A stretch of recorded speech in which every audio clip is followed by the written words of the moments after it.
Hello, Masters in Public Management. Welcome to Project Development and Management, Practicum 1. Topics to discuss in this online discussion are research format. In this research format, you are going to discuss the gap and the need to develop the project in order to solve the identified gap. The team must conduct an initial investigation and survey about the identified gap. The team must gather baseline data about the gap. Another is project development format, the crafting of the project concept paper. And another is the project development communication.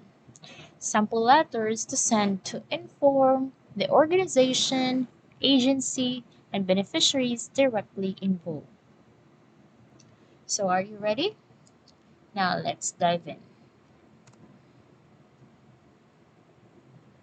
First, let's have the reminders.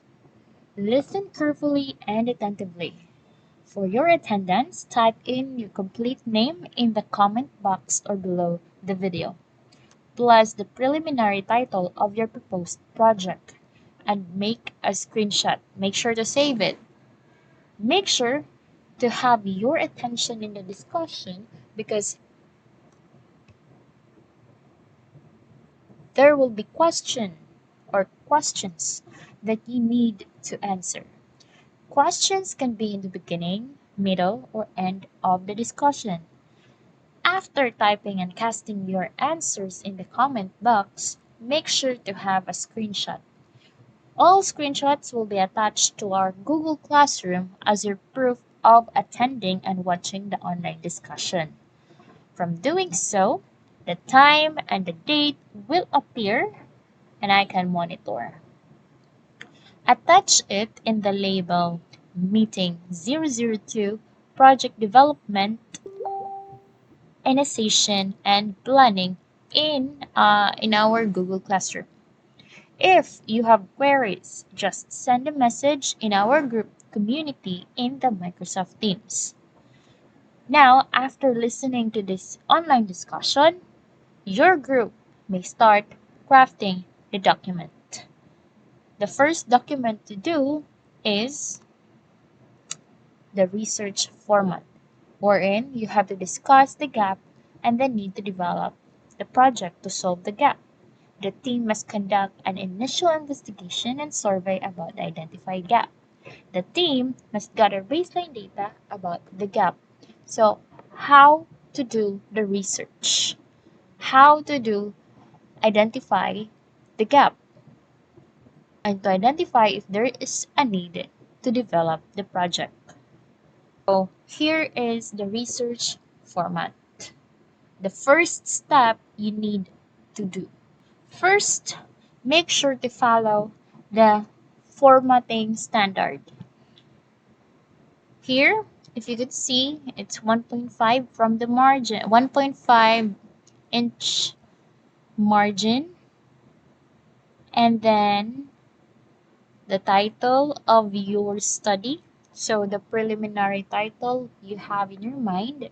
Then after that, there will be 5 single spaces, a short line, and then another spaces, 6 single spaces, and put it there, a thesis proposal presented to the Faculty of the School of Graduate Studies, Biliran Province State University, Naval Biliran. So on the left, there is a 1.5 margin, and on the right, there will be a 1-inch margin. After that, there will be 5 single spaces and a short line, and another 6 single spaces. And in following in partial fulfillment of the requirements for the degree of Masters in Public Management, Practicum 1, Project Development and Management, and 5 single spaces, short line, and another 3 single spaces, and the names of the members and the date submitted. And you can see there that the bottom margin is 1 inch.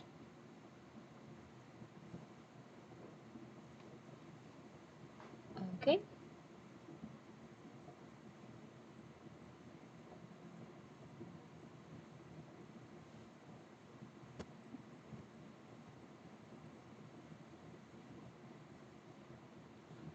Okay. So, chapter 1, introduction. The rationale of the study. The rationale of the study. So in the rationale of the study, there are 4 parts that you need to remember. What are these 4 parts?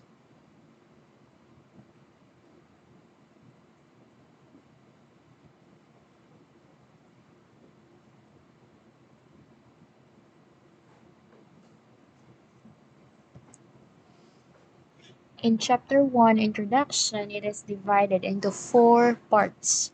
So possible you can have 4 paragraphs as part of the concept paper and as part of gathering the baseline data. So you have your cover page now, you have your chapter 1, introduction, the rationale of the study. It has 4 parts. So for the first paragraph, make sure what? You answer the question, what is the study about? States the main problem of the investigation. Why topic? Why this topic? This specific topic you want to study. So again, first paragraph, first part of the introduction of your rationale. What is the study about? State the main problem of the investigation and why this specific topic do you want to study. Just simply answer that question and you can craft your first paragraph. Paragraph can consist of 4 to 5 sentences. For part 2 or the second paragraph, and just answer the question, what do other authors say about the topic? What do other authors say about the topic? Summarize the major literature studies conducted on the topic. Again, you have to search, of course, very important to search other authors says about the topic. So if your topic is about this solid waste management, you have to search theories, research from other authors or from other researchers that are already published that talks about related to your study. That is why in this part 2, you have to use what? Google Scholars. Make sure to use Google Scholars. Make sure to use legit sources. Okay? And avoid using Wikipedia. Do not use Wikipedia. Okay? As much as possible, because I will be checking your output, and if I will find out that your in the information you gather your source is from Wikipedia, then your baseline data is weak because Wikipedia is a source where everyone can edit. So make sure to use legit sources, legit research sources. Google Scholar, ResearchGate, Elsevier, Scopus, publications, sources, websites that are legit. So once you gather all those literature or theories or studies from other authors or other researchers, you have to summarize it. Okay? Dili kay, you will copy paste. But instead, you paraphrase and acknowledge the author. Then on the third part, the third paragraph, Answer the question, what are the gaps in knowledge based on the literature reviewed? Identify what has not been explored by the other authors. So again, part 3, here in this part, you have to state the gaps, state the problem, identify the problems, why you have to study this specific topic. So, in the third paragraph, state all the reasons why this specific topic must be studied. What are the gaps? What are the needs in order to solve these gaps? Okay? So identify all the gaps there. Now, on the last part of your introduction of your rationale of the study, answer the question, how do you intend to address these gaps? So, you have to present the possible solutions. So, from that, you have to outline your plan in a paragraph form. So, paragraph 4, you have to outline your plans in order to solve these gaps. The format of that end of the introduction is usually in an inverted pyramid, from moving from general to specific form, pyramid form. So from general to specific, imagine the inverted pyramid. You start from the general information, and then you chop all the information you cited and until you reach on the specific topic you want to study. That is the first assignment you have to do with your group mates. So make sure you screenshot this portion because this portion will serve as your guide in making the rationale of your study. Okay? Next part is the objectives of the study. The objectives of the study, it gives the aims of the study.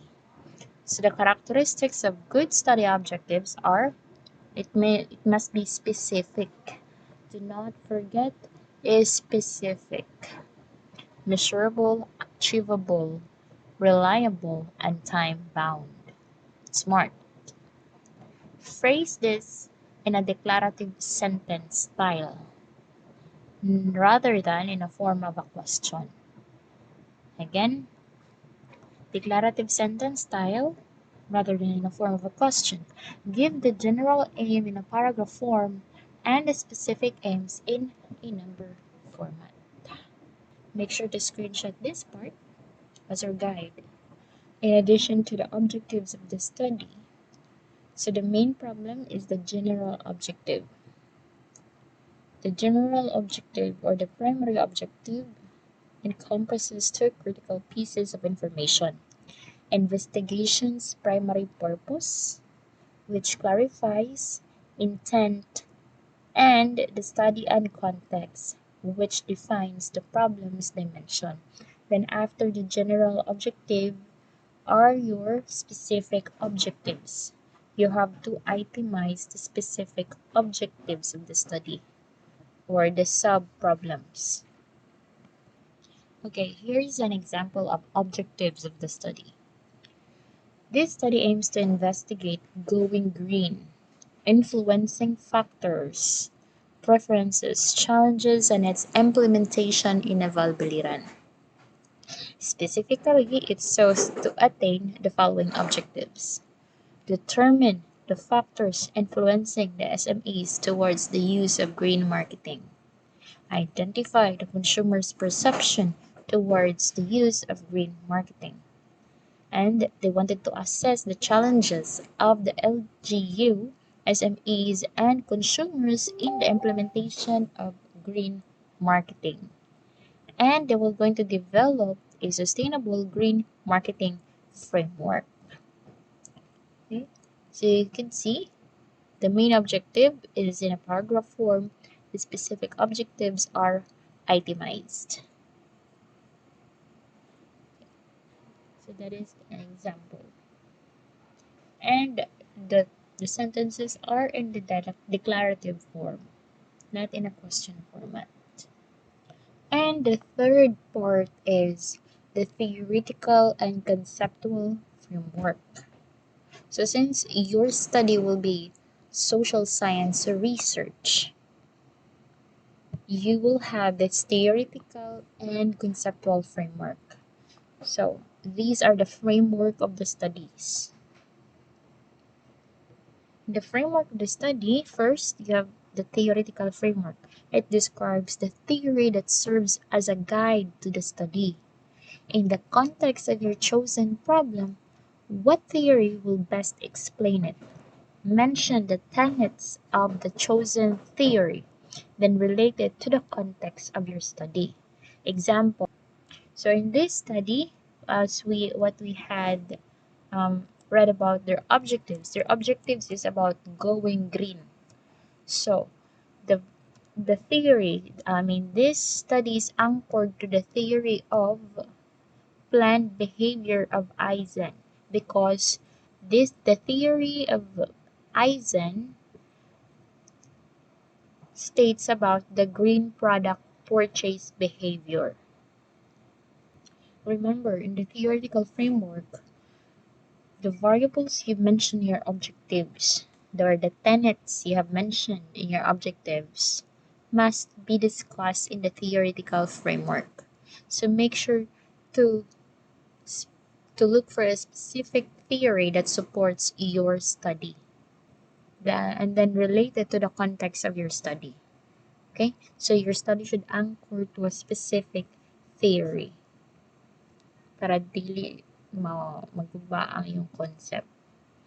Then, after the theoretical framework, crafting the theoretical framework, you will going to craft the conceptual framework. So this translates the theories into their component concepts expressed at the variable level. The conceptual framework will give a bird's eye view of what you would like to investigate and your prediction as to what will happen to the concepts under the study. Example. So again, going back to the Going Green study. So the conceptual framework of the green labeling compatibility, so green product value, looks like this. So it is in a form of diagram with arrows. So we have the input, and the output. The input, the process, and the output. So in this part, the consumer's perception on the green marketing, in that part, the green labeling, compatibility, the green product value, the green advertising, these are found in the theoretical framework because these studies anchored about green marketing, going green. Okay, and now you can see here challenges of the LGU, SMEs, and consumers in the implementation of green marketing. So these are found back in their objectives. Okay, so there is a connection of your objectives of the study to your theoretical framework to your conceptual framework. And this rectangle here in the conceptual framework, develop a sustainable green marketing framework, is the output that by the end of the study, they want to achieve this kind of sustainable green marketing framework. So again, for chapter 1, we already have the part of the introduction. Chapter 1 introduction, we have the rationale of the study, the objectives of the study, then the framework of the study, which is divided into two, the theoretical framework and the conceptual framework. After the framework of the study, let's now identify the importance of the study. So, who are those groups in the community directly benefit the output of the study. So you're going to identify these groups of group of people or organization in the community who can benefit to the study. That by the end of the study, this group can benefit, and make sure to explain how this specific group in the community can benefit this specific study that you're going to conduct. Just use simple English, simple sentences. 1 to 3 sentences will be okay. Kadaghanin nyo siyang group, so for sure you can do it. And then next, the fifth part is the scope and the delimitation of the study. In the scope and the delimitation of the study, what to include? Okay, for the scope and delimitation of the study, what to include? In this section, it defines the study scope in terms of topic, the number of individuals or population studied. So you have to identify your topic, the number of individuals, the number of your participants or your respondents, and who are these respondents, and then the duration, how long you will going to conduct this study. When establishing the study scope and limitation, mention the characteristics or the variables that are not included and a time frame. Make sure to include the time frame, the number of the subjects, the participants, the responders who are excluded. So only include those who are really part of your study. So for those who are not part of your study, do not include them. So whatever you mention in your scope and delimitation will only be the part to tackle on your study.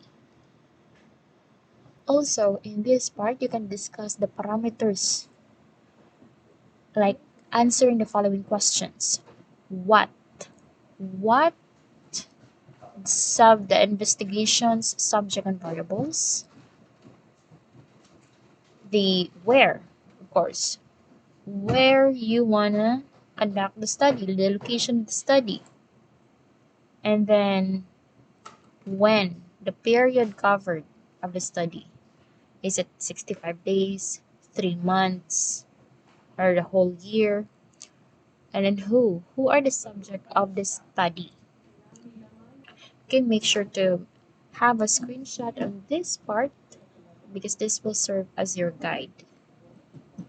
The next part is the definition of terms. And the definition of terms, make sure to do not copy paste and definition from dictionary or any sources. Instead, define the terms operationally based on how you use the term or those terminologies in your study.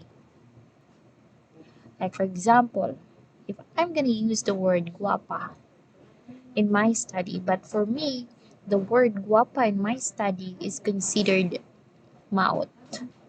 So I will define guapa as how I use it in my study. I can define it that way because that's how I operationally use the term in my study. So in other words, makabuot ka og unsaon nimo pag-define ang mga terms nga imong gigamit. Okay? And you don't have to define all the terms. Only define the terms that are important, especially those that are part found in the conceptual framework and in the objectives and also in your title. So those terms are the important terms that you need to define. Okay? The next part, the last part for chapter 1, is the review of related literature, the RRL. In the RRL, you have to include how thoroughly was the research problem investigated, what has been published in this field of research, Is there a need for additional research in this field of study? Which research gaps will be addressed by your planned study? So those are your question guides on what to include in your RRL, or the review of related literature. Make a screenshot of this because this will be regarding making your RRL. So in a total, so for chapter 1 introduction, these are the parts that you need to accomplish. Rationale of the study, objectives of the study, the framework of the study. It has two parts: theoretical framework, the conceptual framework, then the importance of the study, the scope and the limitation of the study, definition of terms, and the review of related literature. So after crafting this, we can now proceed to the crafting of our project development. So for the next 2 weeks, I am looking forward for your chapter 1, and I'll be checking it so you can proceed in the making of the project development. I am asking only simple English, simple output. Just follow the instructions. I did not ask you to give me 100 pages. I just ask you to comply all these parts in your chapter 1 and include the needed and most important information before we can proceed to our project development. Okay? Make sure to take note. Chapter 1 introduction, because you will going to craft this for the whole week. And for the next week, after this week, from September 9 till September 16, chapter 1 is already crafted. Then after that week, from September 17, 18 to 23, you will be crafting chapter 2. But I will be giving chapter 2 in my next online discussion, so that your focus will be only on chapter 1 introduction. Again, this is very important because this will serve as our basis, as our needs assessment before we can proceed to the crafting of our project development. Question for you to answer. What are your insights in this discussion? Again, what are your insights in this discussion? So here are the timelines that were going to happen this semester. So September 9 to 16, craft chapter 1 for your needs assessment. And for the next week, next week, September 18 to 23, will be the crafting of chapter 2 for the another needs assessment basis. And I'll be giving the online discussion for chapter 2